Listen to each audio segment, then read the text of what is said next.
Hello everyone, welcome to my channel. और जुनो मैं हूँ मधुस्मिता। सो फ्रेंड्स, आज मैं आपके साथ बहुत ही एक इंटरेस्टिंग टाइप स्टोरी शेयर करूंगी। वो है मेरा इमोशनल डिलीवरी स्टोरी, जो कि मैं प्रेगनेंसी टाइम में किस तरह से मेरा रहा है। और नेचुरल मेरा एक्चुअली डिलीवरी है, जो है नॉर्मल डिलीवरी है। तो मेरा एक्सपीरियंस कैसा रहा डिलीवरी के साथ में, और आज मैं इस वीडियो में आपके साथ शेयर करूंगी। तो इस वीडियो को देखने से पहले हाथों में एक कप चाय जरूर लेना और मेरा ये वीडियो को जरूर एंजॉय करना। तो चलिए जल्दी से चलते हैं पीछे 1.5 साल पहले, क्योंकि मुझे जब पता चला तब था 2016 और मैं बहुत ज़्यादा नर्वस हो गई थी उस टाइम पर, क्योंकि ये जो मेरा प्रेगनेंसी स्टोरी है ये बिल्कुल भी अनप्लान्ड है। मैं कोई भी बेबी का प्लानिंग उस टाइम पे हम लोग नहीं करे थे। तो सडनली हम लोगों को जैसे पता चला तो मैं बहुत ज़्यादा नर्वस हो गई थी। तो 2015 जून 7 में हम लोग का शादी हुई थी। तो शादी के ठीक 8 महीने के बाद सडनली मेरा जो मंथली साइकिल है वो थोड़ा सा लेट हो गया था। तो मैंने सोचा कि अगर वेट अगर सडनली बढ़ जाता है तो उस टाइम पे भी मंथली जो साइकिल है वो थोड़ा सा लेट में होता है।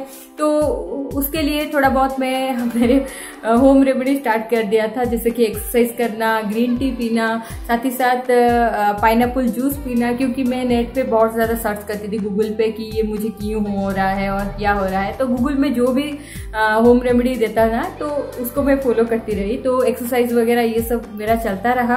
तो फिर भी मंथली साइकिल मेरा नहीं हुआ। तो एक मेरे दीदी है, इनके फ्रेंड का वाइफ है, वो बोले कि मधु नहीं, तुम श्योर पेगानी से अपना जो प्रेगनेंसी है वो टेस्ट करो। और बट मैं पूरा श्योर थी कि मेरा प्रेगनेंसी तो अभी बिल्कुल हम लोगों का प्लानिंग नहीं है। तो इसके लिए मैं बहुत सोच समझ के हस्बैंड को बोली कि इस तरह से अभी प्रॉब्लम हो रही है तो मुझे चेक करना चाहिए। तो घर में ही मैं 2016 मार्च 10 को सुबह तो घर में ही टेस्ट की। तो मुझे थोड़ा सा लाइट कलर का जो पॉजिटिव साइन है थोड़ा सा पता चला। तो मैं श्योर नहीं थी कि ये प्रेग्नेंट है, प्रेगनेंसी नहीं है, क्योंकि हम लोगों का ना कुछ भी प्लानिंग नहीं था कि बेबी रखने के लिए। तो थोड़ा बहुत मुझे कंफ्यूज हुई। और उससे अगले दिन ही हम लोग जा रहे थे मेरे होम टाउन। और लकीली मेरा जो टिकट हुआ था, फ्लाइट में हम लोग जा रहे थे। तो अगर ट्रेन में हम लोग ट्रैवल करते तो स्टार्टिंग टाइम में थोड़ा बहुत प्रॉब्लम भी होता है। तो इसकी वजह से लकीली मेरा जो टिकट था वो फ्लाइट में हुआ था। तो फ्लाइट में हम लोग को ट्रैवल करना पड़ा अगले दिन ही। तो वहाँ पर जाने के बाद मैं मेरे सासू माँ के साथ, मेरे सिस्टर इन लॉ के साथ ये सब डिस्कस की। तो वो लोग बोले कि फिर से हम लोग एक बार चेक करना चाहिए, क्योंकि ये कुछ भी साइन नहीं आ रहा है, पूरा पॉजिटिव साइन नहीं आ रहा है। तो हम लोग हमारे जो फैमिली डॉक्टर के पास गए तो वो डॉक्टर बोली कि फिर से एक बार चेक कर लो, क्योंकि स्टार्टिंग स्टेज में किसी का पता नहीं चलता है और फिर बेबी रह जाता है। तो फिर मैं घर आई। फिर अगले दिन फिर मेरा जो सिम्टम है थोड़े बहुत अजीब टाइप का हो गया था। जैसे कि स्टार्टिंग में मुझे बहुत सोने का मन हो रहा था, बहुत लेजी लगता था, और साथ ही साथ कुछ भी खाने का मन नहीं होता था। तो इस तरह से बहुत अजीब सिम्टम होती थी। तो बट वोमिटिंग का प्रॉब्लम मुझे कभी नहीं होता था। ये मेरे एक प्लस पॉइंट है कि एंटायर मेरे प्रेगनेंसी करियर में मैं एक बार भी वोमिटिंग नहीं किया है। तो फिर ये सब चेक करने के बाद फिर हम लोग टेस्ट किए और टेस्ट रिपोर्ट जो है पॉजिटिव पूरा आया पॉजिटिव। क्योंकि इस तरह से होता है ना, मंथली साइकिल अगर 6-7 दिन अगर आपका डिले हो जाता है तो उस टाइम पर पॉजिटिव का जो चांसेस है ज़्यादा हो जाता है। तो इसकी वजह से पूरा पॉजिटिव साइन आया। तो हम लोग पूरा श्योर हो गए कि मैं प्रेग्नेंट हूँ। और बहुत ज़्यादा नर्वस भी हो गई थी उस टाइम पर, क्योंकि ये मेरा फर्स्ट प्रेगनेंसी था और मुझे कुछ भी समझ नहीं आ रहा था कि मैं क्या करूँ, कैसे हैंडल करूँ ये सिचुएशन को। और मेरे पास भी कोई भी बड़ी बहन या इस तरह से कोई नहीं है सजेशन देने के लिए। तो सारी जो सजेशन है मैं अपनी सासू माँ से और अपनी जो सिस्टर है दीदी से ले दी थी। तो वो लोग बहुत ही अच्छे से मुझे गाइड करते थे कि ये नहीं खाना है, वो नहीं खाना है। तो 10 डेज उधर में रुकी होम टाउन में। फिर हम लोग का रिटर्न हो गया था बेंगलोर में। तो हम लोग आ गए थे मार्च 20 को। तो 20 को आने के बाद में यहाँ पर ही बेंगलोर में एक हॉस्पिटल में हम लोग अपार्टमेंट बुक करके फिर मेरा चेकअप स्टार्ट हुआ, जो भी मंथली चेकअप होता है प्रेगनेंसी के टाइम। तो फिर जब हम लोग गए थे मंथली चेकअप करने के लिए जब पहली बार हम लोग गए थे डॉक्टर के पास, तो डॉक्टर ने बोला कि अल्ट्रासाउंड कर लेते हैं, क्योंकि हमको अभी पता चलेगा कि बेबी का हार्ट बीट आया ही है नहीं, तो इसकी वजह से अल्ट्रासाउंड करना पड़ेगा। तो हम लोग राजी हुए, क्योंकि ये नॉर्मल प्रोसीजर होता है। तो अल्ट्रासाउंड हुआ। अल्ट्रासाउंड के बाद जो रिपोर्ट आया वो थोड़ा सा हैरान टाइप का था, क्योंकि रिपोर्ट में लिखा था कि बेबी का जो हार्ट बीट है अभी तक नहीं आया है।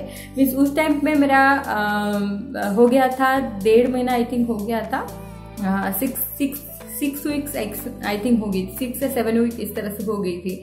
तो डॉक्टर ने बोला कि आ जाना चाहिए, बेबी को हार्ट बीट आ जाना चाहिए, क्योंकि नॉर्मली 6, 7, 8 वीक में आ जाता है, तो तुम 1 वीक और वेट कर लो, फिर आके फिर चेक करना। तो मेडिसिन वगैरह ये सब जो भी विटामिन वगैरह होता है वो सब लिख के दिया। तो मैं घर आ गई थी। घर आने के बाद 3-4 दिन अच्छे से रही मैं, क्योंकि उस टाइम पे मैं ना यूट्यूब का कोई भी चैनल था, ना कुछ भी काम वगैरह नहीं था, जॉब भी नहीं थी। तो बहुत ही आराम से मैं खाती पीती थी और घर में आराम करती थी। हस्बैंड भी बहुत ज़्यादा ख्याल लेते थे, क्योंकि फास्ट प्रेगनेंसी में ना थोड़ा सा अजीब टाइप का लगता है और नर्वस भी बहुत ही ज़्यादा लगता है। तो अजीब अजीब ख्याल मन में भी आते थे कि ये कैसे होगा, कि 9 महीने कैसे मैं हैंडल करूँ इस सिचुएशन को। तो क्योंकि हम लोगों का प्लानिंग था कि हम लोग पहले जो है कार खरीदेंगे, फिर मैं प्रेगनेंसी के लिए प्लानिंग करूँगी, और शादी के 1.5 साल तो इस तरह से ही हम लोग मस्ती करेंगे, फिर बेबी के लिए प्लान करेंगे। बट शादी के ठीक 1 मंथ के बाद ही ये सब हो गया था। तो कुछ भी समझ नहीं आ रहा था। फोर्थ फ्लोर के जाने के लिए कुछ भी लिफ्ट वगैरह भी वहाँ पर नहीं था, और कार के लिए पार्किंग भी नहीं था। तो ये सब चल रहा था उस टाइम पर, और हम लोगों को कुछ समझ नहीं आ रहा था कि हम लोग क्या करें। बट कोई बात नहीं, ये गॉड गिफ्टेड है, तो इसको लेकर ही आगे हमको मूव ऑन करना है। तो इसकी वजह से मैं 1.5 हफ्ते में इस तरह से रुकी। और एक दिन क्या हुआ, हम लोग छत में वॉकिंग कर रहे थे, क्योंकि शादी के बाद ना हमारा एक हैबिट हो गई थी कि हम लोग रात में खाने के बाद थोड़ा सा वॉकिंग करेंगे। तो 1 किलोमीटर, कभी कभी 1.5 किलोमीटर इस तरह से हम लोग वॉकिंग कर रहे थे। बट जब से मेरा प्रेगनेंसी स्टार्ट हुई थी, हम लोग छत पे ही वॉकिंग कर रहे थे। बहुत बड़ा सा छत था, तो 3-4 राउंड अगर हम लोग लगा देते थे तो वॉकिंग करना ओवर हो जाता था। तो एक दिन क्या हुआ था, रात में हम लोग खाना पीना सब हुआ, फिर मैं गई थी छत में, और छत जो है हमारा ठीक ऊपर का फ्लोरी छत था। तो आराम से मैं गई, और हस्बैंड जो है मेरी सासू माँ के साथ बात कर रहे थे। तो छत के ऊपर ना क्या होता है ना, तो गैप सा होके थोड़ा सा इस तरह से स्क्वायर शेप का थोड़ा सा हाइट में वहां पर था। तो रात है, लाइट भी नहीं जल रहा था, थोड़ा बहुत अंधेरा था उस टाइम पर। तो इसकी वजह से मुझे पता नहीं चला। तो चलते टाइम में थोड़ा सा मीन्स वो जो हाइट वाला पोर्शन था उसको थोड़ा सा पैर मेरा लग गया, और मेरे इस तरह से गिरने के जैसी हो गई। पूरा गिरी नहीं थी, बट गिरने के जैसे हो गई थी। तो हस्बैंड बहुत ज़्यादा उस टाइम पर मुझे डांट दिए कि देख के चलना चाहिए, इस तरह से हुआ। तो मेरे अभी थोड़ा बहुत उस टाइम पर हार्ट बीट बढ़ गई थी, क्योंकि तो स्टार्टिंग स्टेज में जो है ये सब थोड़ा सा अवॉइड करके रहना चाहिए, और थोड़ा सा देख के ही चलना चाहिए। तो फिर हम लोग आ गए थे, और फिर अच्छे से सो गए थे। ठीक रात को 12:30 बजे मेरा पूरा सडनली बेली में बहुत जोर से पेन आया, बहुत जोर से, मीन्स इतना जोर से मैं आपको बोल नहीं सकती। वो मोमेंट मुझे अभी भी याद आ रही है। बहुत जोर से पेन आई, और जैसे कि किसी का होता है ना मंथली साइकिल के टाइम पर जो नीचे वाला बेली पोर्शन होता है बहुत ज्यादा पेन करता था। तो उस टाइम पे भी बहुत ज्यादा पेन करता था। मुझे कुछ समझ नहीं आ रहा है क्यों ये पेन हो रहा है। हस्बैंड को भी मैंने पूछा कि ये क्यों हो रहा है, मुझे कुछ समझ नहीं आ रहा है। तो हम लोगों ने गूगल पे जो भी मुझे सिम्टम लगते हैं ना सब, तो सडनली मैं गूगल पे थोड़ा बहुत सर्च करती थी। तो उस टाइम पे वो थोड़ा सा नेगेटिव बातें बोल रहा था कि अगर आपका मिसकैरेज होता है तो बहुत ज़्यादा बेली में दर्द होता है और ब्लीडिंग वगैरह ये सब होता है। बट ब्लीडिंग उस टाइम पर नहीं हुआ था मेरा। तो हाफ एन आवर पेन होने के बाद मुझे टॉयलेट लगी। फिर मैं टॉयलेट गई, वॉशरूम गई, तो वॉशरूम जब मैं यूरिन पास कर रही थी तो बहुत ज़्यादा एक ब्लड का क्लॉट मैंने देखा। तो इतना बड़ा ब्लड क्लॉट था, तो उसको देखने के बाद मैं बहुत ज़्यादा नर्वस हो गई थी और मुझे रोना भी आ गया था, क्योंकि गूगल पे जो भी मैं सर्च करती रही तो उसमें लिखा था कि स्टार्टिंग स्टेज में अगर आपका ब्लीडिंग होता है, ब्लड क्लॉट जाता है, तो मिसकैरेजेस का चांसेस जो है 100% होता है। तो फिर मैं एक फ़ोटो लेके हस्बैंड को दिखाई। फिर हस्बैंड ने बोले कि हस्बैंड भी बहुत ज़्यादा नर्वस हो गए थे। रात का उस टाइम पर 2 बज रहा था, तो इसकी वजह से हम लोग को किसी को भी कॉल नहीं कर पाए। और क्योंकि अगर सासू माँ लोगों को उस टाइम पर कॉल करके बता देते तो वो लोग भी थोड़ा बहुत नर्वस हो जाते। तो इसकी वजह से हम लोगों ने सोचा कि सुबह उठने के बाद ही देखते हैं। और उस टाइम पे मेरा जो पेन है पूरा बंद हो गया था, कुछ भी पेन नहीं हो रहा था। तो मैं रात भर बहुत जोर से रोई थी, क्योंकि गॉड अगर गिफ्ट एक देता है तो पूरा देने से ही अच्छा है। अगर बीच में ये कुछ हो जाता है ना तो बहुत ज़्यादा बुरा लगता था।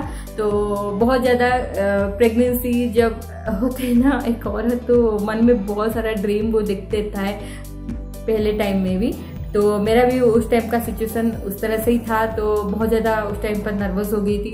तो फिर सुबह हुआ, सुबह होने के बाद हस्बैंड ऑफिस से छुट्टी लिए और हम लोग इमीडिएटली गए डॉक्टर के पास।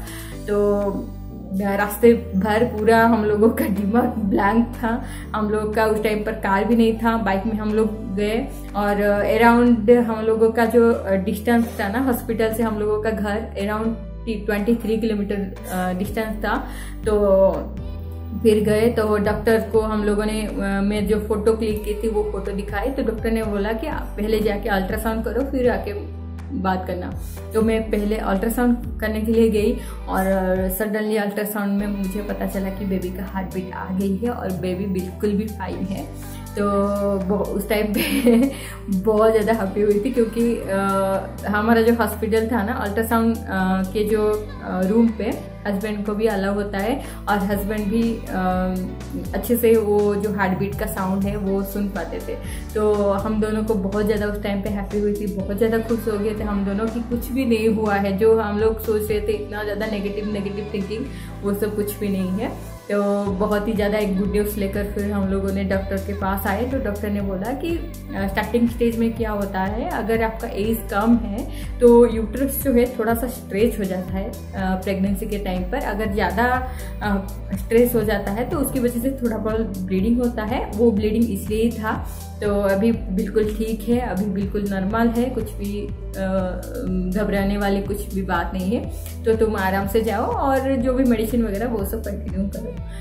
तो इस तरह से चला। तो मैं बहुत खुशी से घर आ गए थे। घर आने के बाद हम लोगों ने सोचा कि ये 4th फ्लोर को हम लोग को बाय बाय करना चाहिए, क्योंकि 4th फ्लोर पूरा जाने आने में बहुत ज़्यादा दिक्कत हो गई थी और हम लोग को कार भी चाहिए था। तो इसकी वजह से हम लोग घर सर्च करने में लगे पड़े और फाइनली 2 BHK एक बड़ा सा हाउस हमको मिल गया था। उससे पहले हम लोग जो घर में थे वो मिल गया था। तो 2016 एनिवर्सरी में हम लोग कार को बुक किए और कार हमारा पास आ गया था। तो ये मेरे लिए एक एनिवर्सरी गिफ्ट के जैसा था।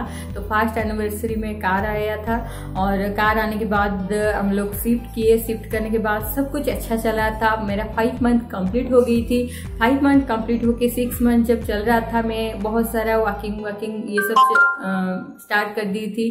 फिर डॉक्टर ने मुझे बहुत सारा सजेशन दिया था कि ये सब खाना चाहिए, वो सब खाना चाहिए। बट स्टार्टिंग में मुझे कुछ भी खाने का मन नहीं होता था। तो सिर्फ मैं प्रोटीन जो एक डॉक्टर ने मेरे जो भी सजेस्ट किया था वो प्रोटीन को लेकर मैं खाती थी, मेरे डाइट में इंक्लूड करी थी। फिर कुछ भी काम वगैरह तो मेरे पास कुछ भी नहीं था। सिर्फ मूवी देखना, एंजॉय करना, मोबाइल पे देखना, यूट्यूब वीडियो सारे देखना, ये सब चलता रहता था। बट मैं अकेली सारा काम को हैंडल करती थी उस टाइम पर भी। तो ये मेरे लिए एक प्लस पॉइंट था कि थोड़ा बहुत मेरा जो बॉडी का एक्सरसाइज होता है ना वो सब चलता रहता था। तो मेरे पास कोई भी मेड भी नहीं थी उस टाइम पे। मैं आराम से अपना ब्रेकफास्ट, लंच, डिनर सब कुछ बनाती थी, अपना काम खुद करती थी। हस्बैंड भी ऑफिस जाते थे, फिर आते थे, उनको भी खाना देना, ये सब चल रहा था। तो जब मेरा 5 मंथ कंप्लीट होके 6 मंथ चल रहा था, हम लोग क्या किए, एक दिन खाना खाने के बाद वॉकिंग कर रहे थे। वॉकिंग करते करते हम लोग थोड़ा सा घर से थोड़ा सा दूर चले गए थे, जैसे कि 1/2 किलोमीटर दूरी में चले गए थे। तो वहाँ पर ड्रेन का काम चल रहा था, तो ड्रेन के ऊपर हम लोग चल रहे थे।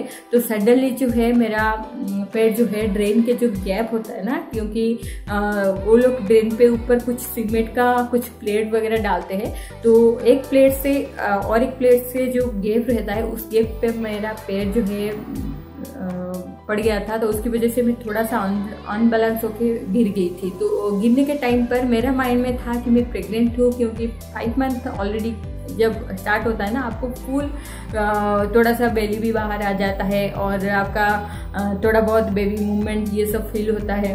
तो उस टाइम पे मेरा भी वो सिचुएशन था। तो मैं क्या की पूरा फ्रंट साइड नहीं गिर के फिर साइड में गिर गई थी। तो उसकी वजह से मेरा पैर में जो है बहुत जोर से चोट आया। तो हम दोनों का उस टाइम पे इतना ज़्यादा खराब सिचुएशन था ना, तो मैं चल नहीं पाती थी उस टाइम पर। उस टाइम पर मैं उठी, फिर बहुत ज़्यादा रोना आई थी और डर भी लग रहा था कि कहीं पे बेबी को चोट ना लगे।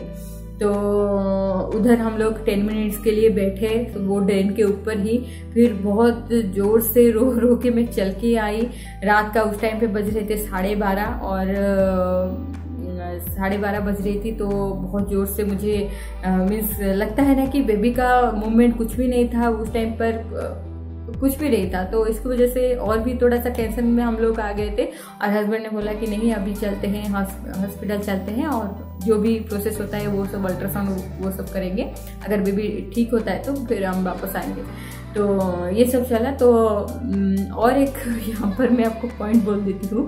मेरी सासू माँ जब उस टाइम पे जो भी बातें बोलते थे ना, तो उनको उनके जो सारे बातें मैं फॉलो करती थी। जैसे वो लोग बहुत एक्सपीरियंस है, तो वो जब जो भी बातें बोलती थी मैं वो सब मानती थी। तो वो बोल रहे थे कि अगर बेबी का मूवमेंट थोड़ा सा कम हो गई, तो उनको पता चला कि बेबी अभी मूवमेंट नहीं कर रही है, तो उस टाइम पे थोड़ा सा गर्म पानी जरूर पीना।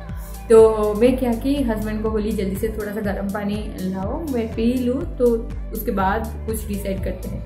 तो गर्म पानी 1 गिलास जब मैं पी, 10 मिनट्स भी नहीं हुआ, बेबी सडनली मूवमेंट करने लगी। और जो भी सिम्टम्स वगैरह होता है, खाना खाने का मन होता है, तो जो भी हुआ वो सब स्टार्ट हुआ। तो मुझे लगा कि बेबी अभी पूरा फाइन है, बट ये हाथों में और पैरों में बहुत ज़ोर से चोट लगी थी। तो मेरा पैर है वो इतना बड़ा फूल गई थी, बहुत ज़्यादा स्वेलिंग आ गया था मेरे पैरों में। और हस्बैंड का भी बहुत ज़्यादा बैक पेन भी हो रहा था। तो अराउंड 10 डेज हम लोगों को इस तरह से ही अकेले झेलना पड़ा। हम लोग घर में भी नहीं बता रहे थे उस टाइम पे, क्योंकि अगर हम लोग घर पे बताएंगे वो लोग भी टेंशन में आ जाएंगे। तो इसलिए मैं अपने पापा और सासू माँ को नहीं बताई। तो 15 डेज के बाद बताई, तो वो लोग बहुत ज़्यादा मुझे डांट पड़ा, क्योंकि रात में क्यों जा रही हो, ये सब डांट पड़ा। तो इस तरह से होके फिर हम लोगों का चला। और 7 मंथ हुआ, 8 मंथ हुआ। 8 मंथ में मेरे सिस्टर इन लॉ आए थे, उनका 2 बच्चे का छुट्टी था, जो दशहरा के टाइम पर छुट्टी था। तो उस टाइम पे मेरा 1 मंथ चल रहा था। तो वो लोग आए, वो भी मुझे बहुत ही अच्छा लगा। और मेरा बहुत ज़्यादा क्रेविंग्स था चिकन के ऊपर, क्योंकि मैं शादी के पहले चिकन बिल्कुल भी नहीं खाती थी। और पता नहीं प्रेगनेंसी के बाद चिकन को देखकर मुझे इतना ज़्यादा क्रेजी लगता है ना, जो भी मुझे कबाब अगर मिलता है, ग्रिल मिलता है, तो सब कुछ चबा के मैं खा लेती थी। बहुत ज़्यादा मैं चिकन उस टाइम पे खाती थी और चॉकलेट बहुत सारा खाती थी। मिठाई मेरे पूरा फेवरेट था, अभी भी मुझे मिठाई पसंद है, बट उस टाइम पे थोड़ा सा अलग सा क्रेविंग होता है ना, वो था। तो बहुत सारा मिठाई वो लोग भी होम टाउन से लेके आए थे। और इस तरह से मेरा चला। फिर 8 मंथ जब कंप्लीट हुआ, सासू माँ आने वाली थी, क्योंकि मेरे घर में तो मम्मी नहीं है।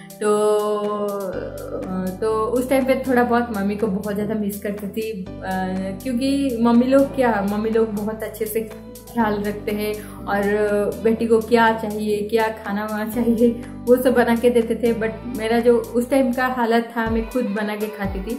तो थोड़ा बहुत कभी कभी मुझे रोना आता था, बट कोई बात नहीं, जो भी सिचुएशन होता है वो सब एडजस्ट करना ही है।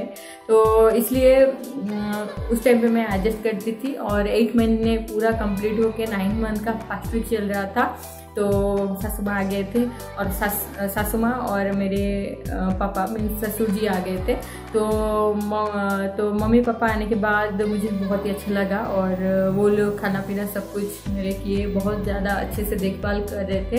और उस टाइम पे मेरा पूरा 9th मंथ कंप्लीट हुआ। 9 मंथ जब कंप्लीट हुआ, अल्ट्रासाउंड भी उस टाइम पे चल रहा था। तो ईच एवरी वीक हम लोग चेकअप के लिए जाते थे। तो डॉक्टर ने बोला कि तुम थोड़ा सा एक्सरसाइज वगैरह करो, क्योंकि प्रेगनेंसी के टाइम पे ना मैं 17 किलो वेट गेन की थी। जो भी मेरा जो नॉर्मल वेट था वो है 64 से मैं हो गई थी 82 हो गई थी। तो बहुत ज़्यादा मेरा वेट जो है बढ़ गया था। तो इसकी वजह से डॉक्टर ने बोला कि वेट इतना ज़्यादा बढ़ रही है तो थोड़ा सा एक्सरसाइज वगैरह करो। तो बट मैं क्या करती थी, जो भी पूरा एक्सरसाइज होता है वो सब करती थी, बट मुझे पता नहीं कि मेरा वेट किस तरह से बढ़ता था। तो घर का झाड़ू से लेकर पोछा, मेरा कपड़े खुद साफ करना, हाथों में मैं बैठ के साफ करती थी, खाना खुद खड़ी होके खाना, फिर वॉकिंग करना, daily half an hour walking करती थी। मुझे माइंड में सेट रहता था कि नहीं, मुझे नॉर्मल ही डिलीवरी करना है। अगर इस तरह से वो कुछ केसेस होता है तो भी हम लोग सीजरिंग के लिए राजी होंगे, बट मुझे जो है नॉर्मल ही बच्चे पैदा करना है। तो उस टाइम पे बहुत ज़्यादा यूट्यूब का वीडियो, बहुत सारा लोगों का सजेशन, ये सब बहुत सारा ट्राई करती थी मैं कि मेरा जो डिलीवरी है वो नॉर्मल ही हो। ऐसे गया और एक दिन क्या हुआ था, हम उस टाइम पे 9 मंथ कंप्लीट होके ऑलरेडी 6 डेज हुआ था। तो सुबह हम लोगों का अपॉइंटमेंट था, सैटरडे उस टाइम पे था। तो नवंबर 26 तारीख में आपको बोल रही हूँ। तो वहाँ उस टाइम पे डॉक्टर का उस दिन ही अपॉइंटमेंट था। तो हम लोग रेडी हुए और मैं जब उठने वाली थी, बेड पे लेटी थी, तो मेरे सासू माँ ऑलरेडी ब्रेकफास्ट सब बना के रेडी कर दिए थे हम लोगों के लिए। तो मैं जब उठी थी 7:15 या 7:20 हो रहा था उस टाइम, उस वक्त। तो मैं उठी, पूरा बेड पे उठी, तो मुझे लगा कि अंदर कुछ फट रहा है। मीन्स जैसे एक बैलून होता है, उसको आप जोर से दबा लो तो एक फटने का जो आवाज़ होता है ना, मुझे अंदर कुछ लगा कि कुछ तो फट रहा है। तो सडनली कुछ फट गया। तो फिर मेरा जो वाटर ब्रेक होता है ना, वो हो गया था उस टाइम पर। तो पूरा कंटिन्यूस वाटर गया। तो मैंने सोचा कि हाँ, वाटर ब्रेक हो गया, क्योंकि मैं बहुत सारा बुक्स पढ़ के ना बहुत सारा नॉलेज गेन कर देती थी उस टाइम पे, कि मुझे पता था कि बेबी जब आ जाता है, मीन्स से अपने रास्ते पे आ जाता है तो वाटर ब्रेक होता है, फिर डिलीवरी का जो पेन वगैरह वो सब आता था। बट उस टाइम पे मेरा फॉल्स पेन कुछ भी नहीं था। मुझे जो भी पेन वगैरह होता है ना, कुछ डिलीवरी से पहले कुछ फॉल्स पेन ये वगैरह होता था, मुझे कुछ भी सिम्टम वगैरह नहीं था। और उससे पहले दिन ही रात के 11 या 11:30 बजे तक मैं वॉकिंग किया है। अपने आप सीढ़ी से चल के आया है, 2 सेकेंड फ्लोर पर चल के आया है। तो मेरा कोई भी सिम्टम नहीं था कि जैसे बच्चे अभी भी पैदा हो जाए। बट वाटर ब्रेक हो गया था और सासू माँ बोले कि हाँ, आज ही बेबी हो जाएगा, क्योंकि वाटर ब्रेक जब होता है तो बेबी पैदा हो जाता है।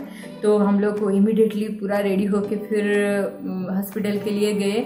और जाने के टाइम पर ना मुझे थोड़ा थोड़ा पेन होना स्टार्ट हो गया था। थोड़ा मीन्स कुछ टाइम पर पेन होता था, फिर सडनली जो है पेन रुक जाता था, फिर होता था, फिर रुक जाता था। तो बहुत ज़्यादा कंट्रोल करके मैं गई। तो उस वक्त टाइम हो रहा था 9:20 हो रहा था। तो हम लोग मेडिकल गए। मेडिकल में जैसे कि मैंने आपको पूरा बताया कि मुझे कोई भी पेन वगैरह नहीं होती थी, थोड़ा पेन होता था, बहुत नॉर्मल है। तो डॉक्टर ने बोला कि आपको पेन हो रही है? मैंने बोला तो नहीं, बिल्कुल नहीं हो रही है। वाटर ब्रेक जो हो रहा था, वाटर भी सिक्रेशन बंद हो गया था। तो डॉक्टर ने बोला कि आज बेबी हो जाएगी, तो 8 मिनट हो जाओ। तो 9:30 बजे मैं अपने बेड पे लेटी हूँ। तो फिर मैं ड्रेस वगैरह चेंज करके बेड से आराम से लेटी हूँ। तो मेरा जो डॉक्टर आया, तो डॉक्टर की अरे यार, बेबी का जो हार्ट बीट है बहुत ज़्यादा फंस जा रहा है और बेबी बहुत ही एक मीन्स क्रिटिकल पोजीशन में है, तो इमिडिएटली हमको सिजेरियन करना पड़ेगा। उस टाइम पर मुझे थोड़ा पेन ज़्यादा बढ़ गई थी। तो थोड़ा जैसे कि पेन हो रहा था, तो मैं भी पूरा नर्वस हो गई थी कि अरे यार, अभी तक तो पूरा ठीक था नॉर्मल के लिए, अभी कैसे सिजेरियन होने वाला है। तो हस्बैंड भी मेरे पास थे। तो हस्बैंड ही बोले सब कुछ तो ठीक था, बट क्या करें, बेबी को अगर कुछ बेबी के ऊपर कुछ बात आती है ना, उस टाइम पर कुछ भी मन में नहीं आता कि जल्दी से जल्दी डिलीवरी कर दो और बेबी को सही सलामत ला दो। तो इस टाइम पर हम लोग राजी हो गए सीजरियन के लिए। सीजरियन का सारा प्रोसेस जो होता है, कुछ इंजेक्शन वगैरह ये सब लगता है ना, वो सब रेडी किया। और एक डॉक्टर आके पास में खड़ा है। फिर जो भी मुझे बेड पे लेके गए थे, जो डॉक्टर था, मेरा मेन डॉक्टर नहीं, मेन डॉक्टर उस टाइम पे ये कह के चली गई थी। तो जो भी डॉक्टर मुझे लेके गए थे, वो डॉक्टर फिर चेक किए कि वो बोले कि नहीं, बेबी पूरा आ गई है, अभी नॉर्मली ये होगा, और बेबी का हेयर भी मुझे लग रहा है हाथों में, तो ये नॉर्मल डिलीवरी होगा, तो तुम कुछ भी टेंशन मत लो। उस टाइम पे मेरा पेन जो है बहुत ज़्यादा बढ़ गई थी, मीन्स बहुत ज़्यादा बढ़ गई थी। जो रेंज होता है ना पेन का 29-30 तक जाता था, फिर पूरा 0, 4, 1 इस तरह से हो जाता था, फिर 21, 28 तक जाता था, फिर इस तरह से मेरा पेन होता था, पूरा कंटिन्यूस मुझे पेन नहीं हुआ। तो हाफ एन आवर के बाद ना डिलीवरी मेरा प्रोसीजर स्टार्ट हो गई। जो एनेस्थीसिया डॉक्टर थे जो सीजरियन का, वो चले गए थे क्योंकि नॉर्मली होने वाला था। तो फाइनली जो है बेबी आ गई थी 10:30 बजे। तो 9:30 में मैं गई, 10:30 बजे बेबी हो गई थी। तो बेबी को देखने के बाद मुझे और कुछ भी नहीं दिखा, मेरा सारा जो पेन वगैरह वो सब खत्म हुआ। और लकीली मेरे पास मेरे हस्बैंड थे, तो हस्बैंड की वजह से थोड़ा बहुत मुझे बहुत ज़्यादा मीन्स क्या एक होप मिलती है ना। तो बेबी जब हो गई थी, मुझे पता चला कि बेबी गर्ल हुई है, तो हम लोग बहुत ज़्यादा हैप्पी हो गए थे। फिर मैं बेड पे ही थी, सब लोगों को फ़ोन करके बोली कि मेरी बेबी हुई है, मेरी बेबी गर्ल हुई है, मेरी बेबी गर्ल हुई है। तो बहुत सारे वहाँ पर जो नर्स वगैरह थे, वो सब बहुत ज़्यादा मुझे बोल रहे थे कि अरे आपको कुछ भी पेन भी नहीं हो रही है, इतना जल्दी फास्ट आप कैसे डिलीवरी किए। और सडनली आपका जो डिलीवरी टाइमिंग था वो सिर्फ 45 मिनट्स था। 45 मिनट्स के अंदर सब कुछ हो गया, मीन्स स्टीच से लेकर बेबी बस से लेकर पेन वगैरह ये सब हो गया। कैसे यार, मुझे भी पता नहीं था, बट वो लोग बोल रहे थे कि आपको जो पुश करने का जो तरीका था बहुत ही अच्छा था। मुझे भी लग रहा था कि मैं जो यूट्यूब का सारा जो वीडियो वॉच करती रही नॉर्मल डिलीवरी के लिए, मुझे बहुत ज़्यादा काम आया कि मेरे माइंड में एक सेट हो गया था कि इस टाइम पर मुझे ये करना है, उस टाइम पर मुझे ये करना है। और अगर आप नॉर्मल डिलीवरी के लिए ज़्यादा प्रेफर करते हो ना, तो आपको मैं एक सजेस्ट दूंगी कि आप बहुत ज़्यादा फिजिकल एक्सरसाइज कीजिए, जैसे कि झाड़ू मारना, पोछा मारना, खाना बनाना, क्योंकि खड़ी होके हम लोग खाना बनाते हैं, तो ये भी एक एक्सरसाइज है। वॉकिंग करना, बहुत सारे पानी पीना। और सच कहूँ तो मैं फ्रूट्स वगैरह कुछ भी नहीं खाती थी। जब मेरा मन होता था तो 1 ग्लास इतना बड़ा जूस में पी लेती थी, फिर वो हफ्ते भर चलता था। तो इस तरह से मेरा डिलीवरी हुआ था। और भी बहुत सारे टिप्स एंड ट्रिक्स मैं फॉलो करती थी। अगर आपको वो चाहिए तो मैं और एक वीडियो में आपके साथ शेयर करूंगी, क्योंकि ये वीडियो जो है बहुत ज़्यादा लंबा हो गई है अभी। तो ये था मेरा नॉर्मल डिलीवरी और इमोशनल बर्थ स्टोरी। तो उम्मीद करते हो ये वीडियो को आपने बहुत ज़्यादा एंजॉय किया होगा। अगर आपको ये वीडियो अच्छा लगा तो सबसे पहले इस वीडियो को लाइक कर दीजिए, और भी मेरे इस तरह से अच्छे अच्छे वीडियो देखने के लिए प्लीज़ जो रेड कलर का बटन है उसको जरूर दबा के सब्सक्राइब कर दीजिए। इस वीडियो को आप अपने फ्रेंड और फैमिली के साथ शेयर भी कर सकते हैं। तो मैं मिलती हूँ और एक नया वीडियो के साथ। Bye bye, stay happy.